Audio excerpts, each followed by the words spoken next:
19th of December, Rabbi Moore, Parsha Hashavua, MIketz.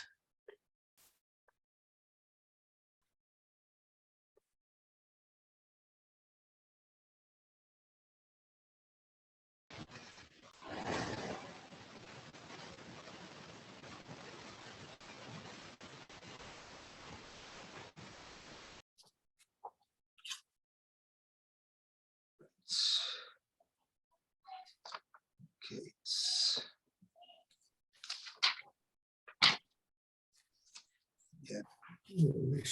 Oh no, we didn't get it. We got up to Pasuk Ches. That's what we got up to. Yeah, Pasuk Ches. Don't know who read last.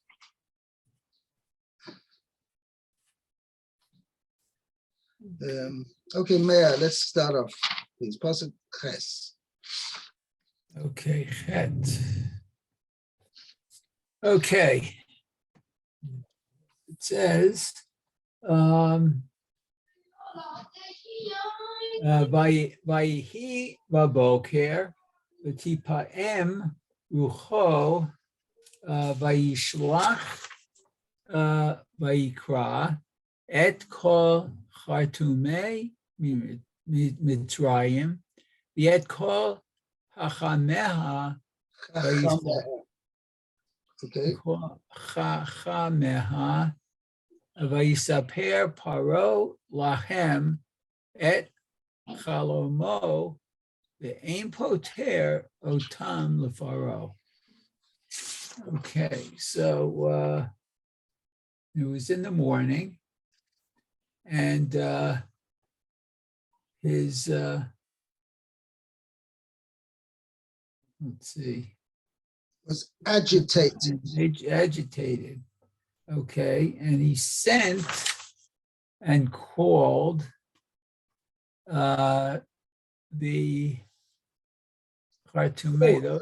First, Kol Chartumei Mitzrayim. All the, I think the official translation of the thing is that necromancers, if you know what that means. No, necromancers. Means like sorcerers. Sorcerers, okay, of Egypt, of Mitzrayim, and all its wise men. And Pharaoh told to them his dream, and there were no Is poseh like a solution? Yeah. There's They no could not interpret them for Pharaoh. Now, note, by the way, this is also mentioned to you yesterday, there's different opinions, how many dreams there were. Oh, yeah. It's very actually meduyak, very, the Torah is very particular in its lashon, in its language over here. It says, Vayisaper paro lohem es chaloimoi. What does that mean, chaloimoi? His dream, singular. Ve'ein poiser oisam lefaroi. And they could not interpret them for Paro. They told them his dream, singular, and they could not interpret them, plural, for Paro. So this is what I mentioned yesterday, that's according to this explanation,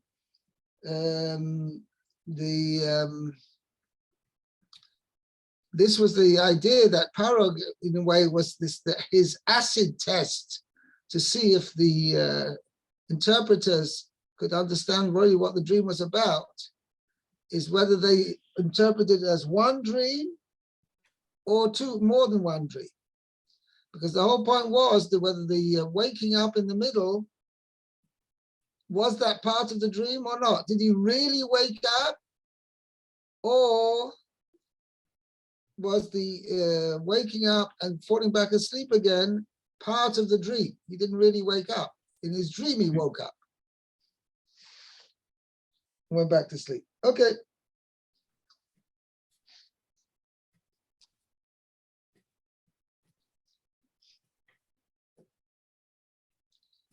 Okay, let's see the Rashi here.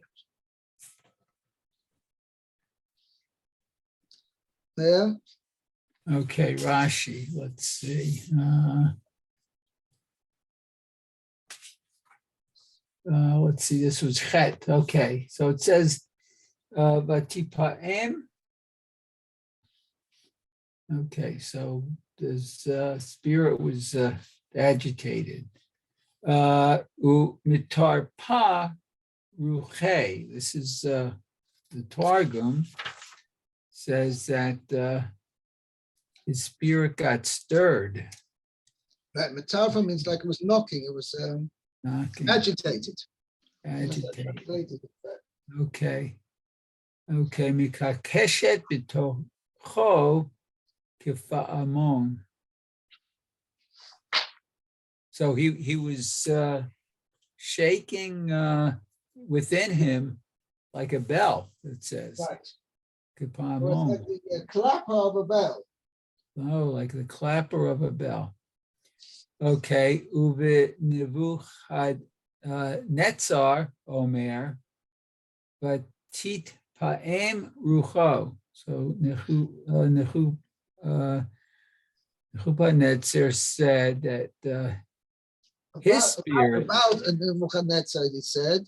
Oh, about it. Okay. The same thing. The tit paem.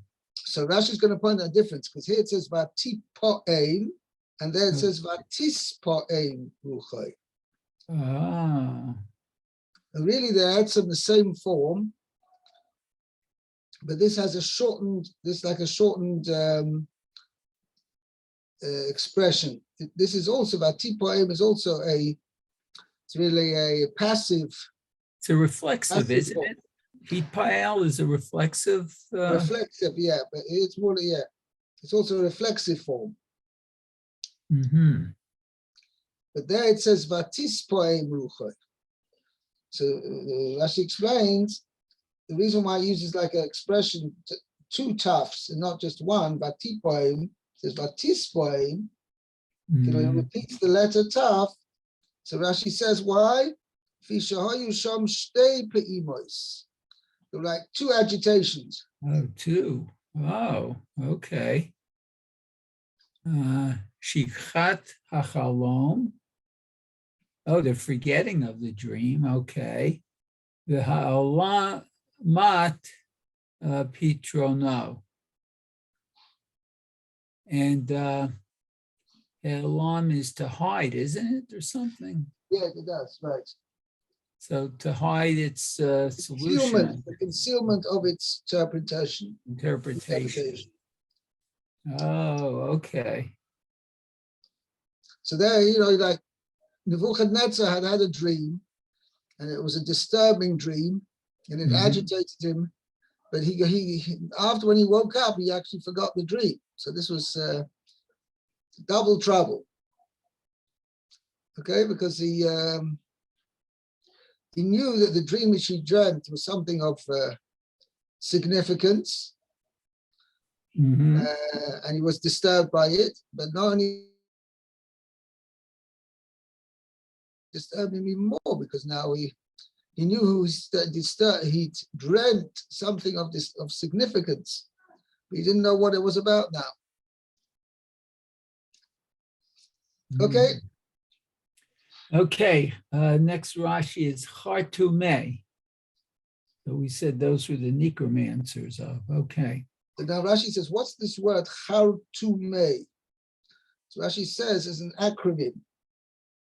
Oh, Hanecharim Tume Metin.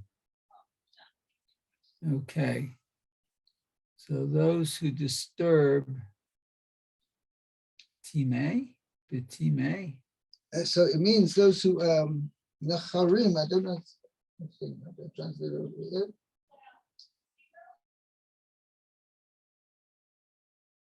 Those who inquire through the bones of dead people. Oh, Time or bones of dead people. Oh, okay. As Rashi's going to go on to explain.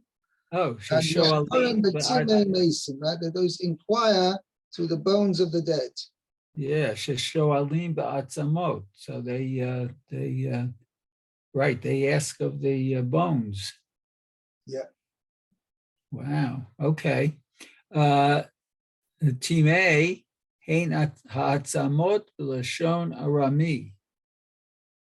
Okay, so in Timei, the word timei are bones in Aramaic. Aramaic.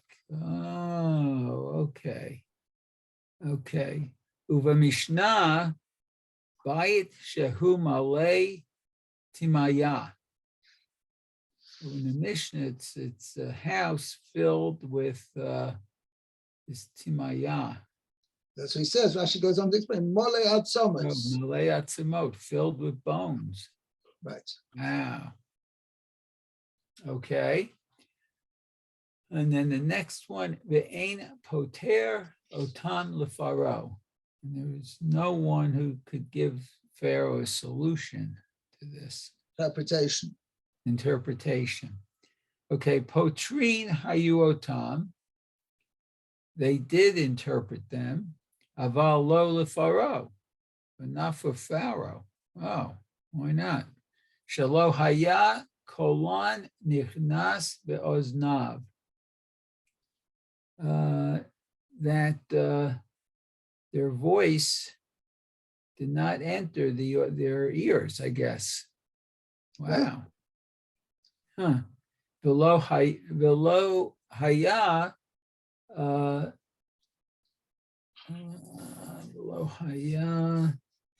kolan. No, he just said that. Right. Haya lo korat ruach. Oh. The Pitronam. Okay. He didn't have, literally means cooling of the spirit. Oh, okay. He wasn't calmed by their interpretation. By their interpretation. Shahayu omrim, where they would say, Sheva banot atamolid. Oh, you'll have 7 daughters. Okay. Sheva banot atakovel.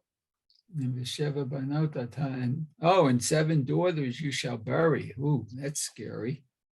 Right.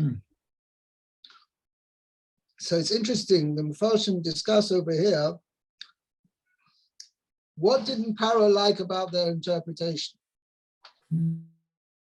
There's a very interesting thing. The Gemara, the last parak in Brochus, has a long. In fact, the Gemara talks about I've forgotten his name now. Famous dream interpreter. And a certain Amorai, Abai and Rabba used to go to him on a regular basis, used to go to him to interpret their dreams. Anyway, it basically comes out that the Amoira who gave him money, he paid him, he always interpreted him for the good. And the Amoira who didn't give him money, he always interpreted him for the bad. Kids, anyway, this dream interpreter had a bitter ending at the end. We're going to go into the whole Gemara now. But the Gemara comes out that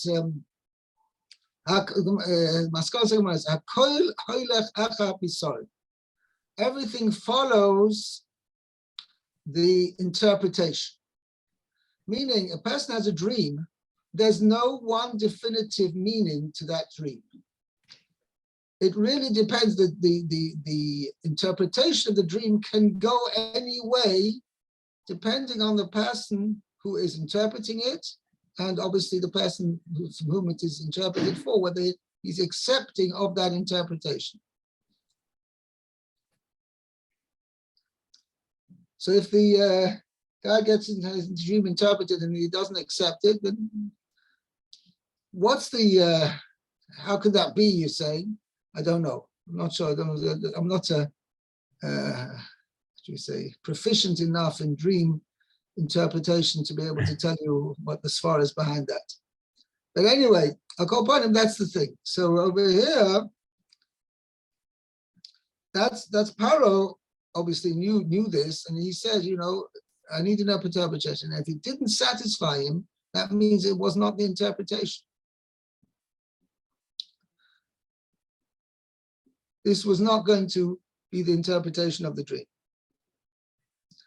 Now, so the other thing is, so what was the differences when you see that? Yosef, first of all, as I mentioned, Yosef, You just contradicted what you said, Rabbi. why? You said, however the interpretation is, that's the meaning of the dream. So he had interpretation. You're going to have 7 daughters and you're going to bury 7 daughters. That's the interpretation. In the story you told about the rabbi who gave the good interpretation to the one who paid him and the bad interpretation to the one who didn't pay him, the bad interpretation came true. Yeah, because the rabbi, the Amoira who heard this interpretation, he accepted it as the interpretation. Even though it was bad. He didn't say, I'm not accepting it. Why would he accept it was boding a bad omen and whatever, that something bad was going to happen. The Amoira accepted it.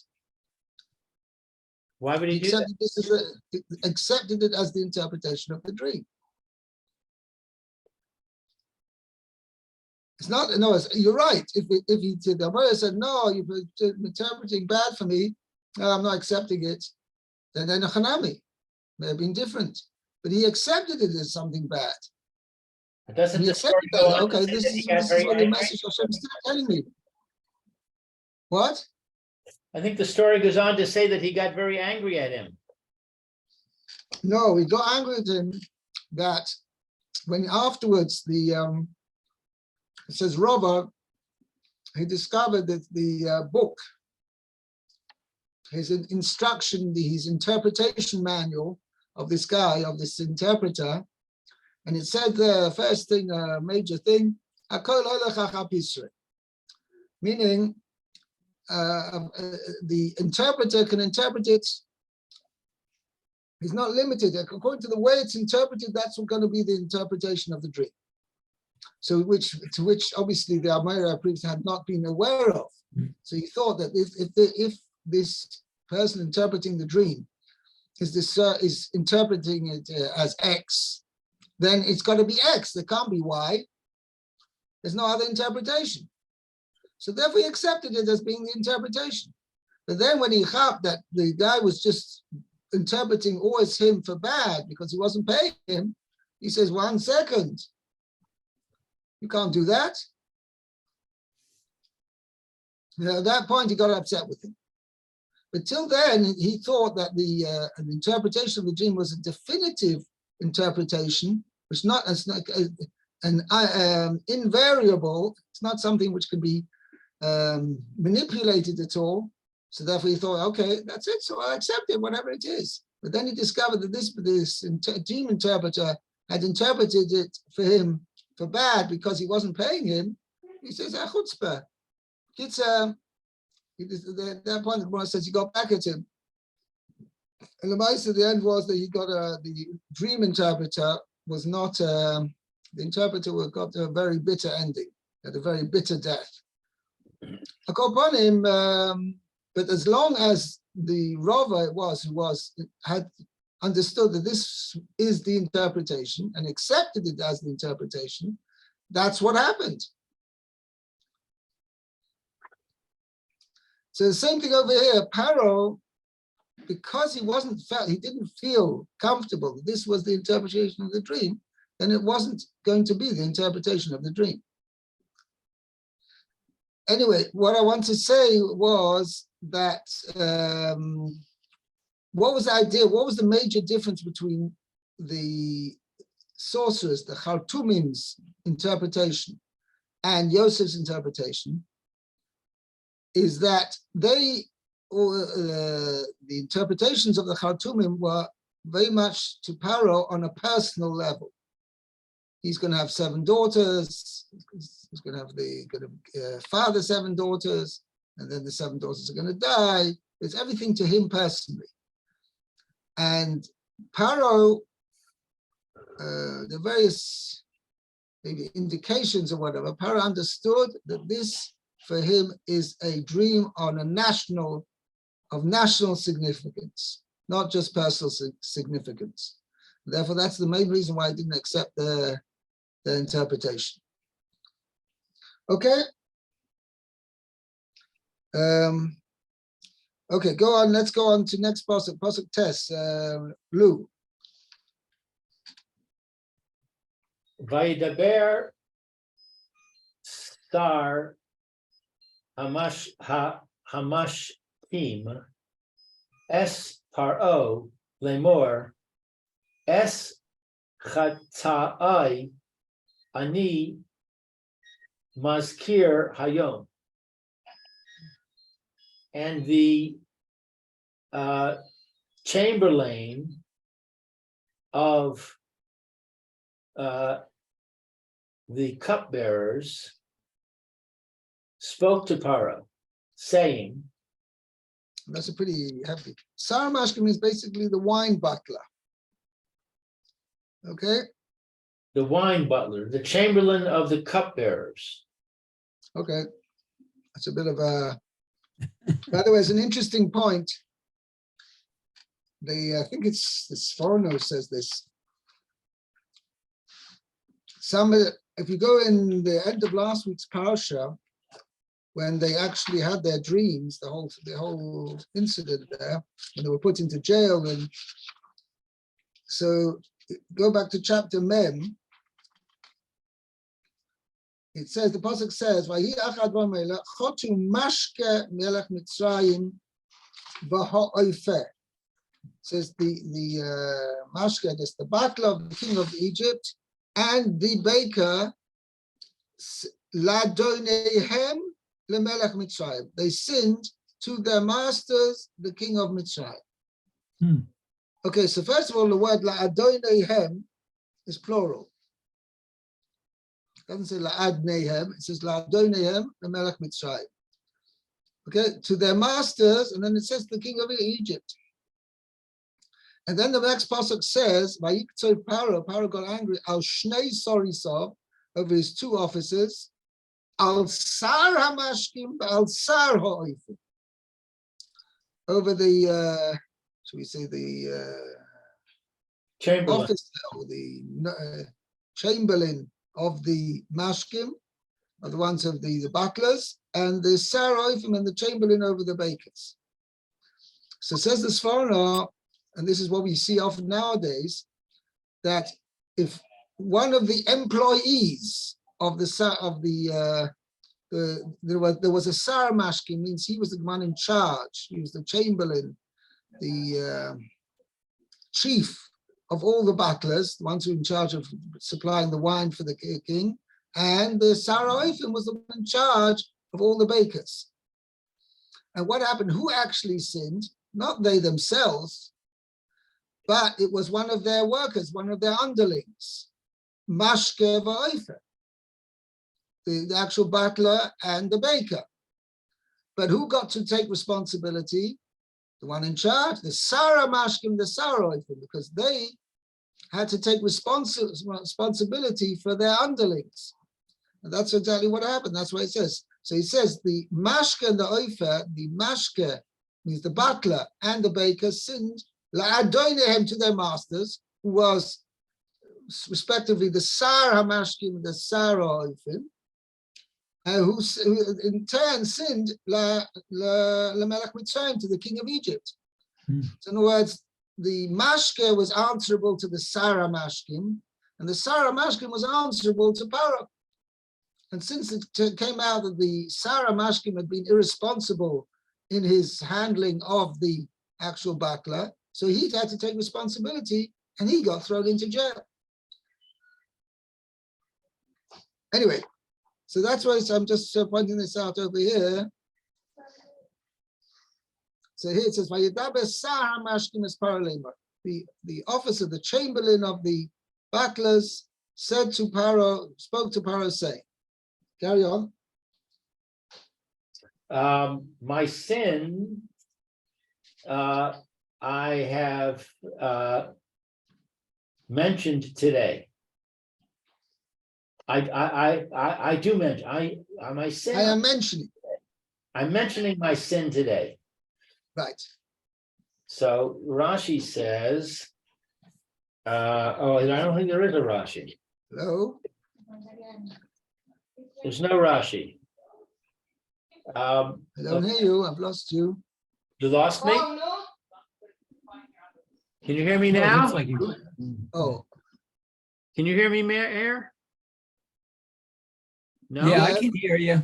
Now we yeah, can no, hear you. we lost you for just a minute or so. Can you hear me now? Yes, Okay. There's no Rashi. So Right, let's read the continue. next pasuk, which is Paro Ka'af al Avadav Vayitain Osi B'mishmar.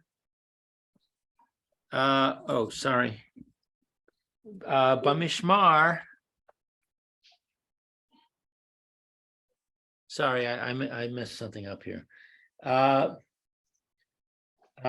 Base Sar Hatabachim Osi Ve'es Sar Ha'ofim.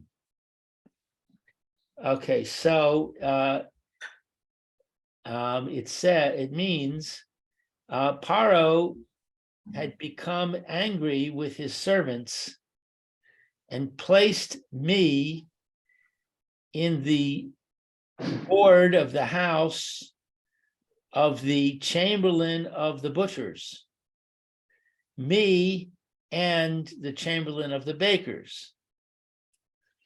There's no Rashi on that. We're going to run out of time, but I'll keep reading. so leave it here and we'll give you a rain check for tomorrow. As Hashem, Pasuk Yud Aleph. Okay, Sounds good. very good. Okay, have a great day. Okay, bye-bye. Bye-bye, have a Freilich and Chanukah. Kol tov. Amen. Thank you. Okay. Finished? Yeah, we're finished. Good, I have a very short time, so I'm ready to eat right now.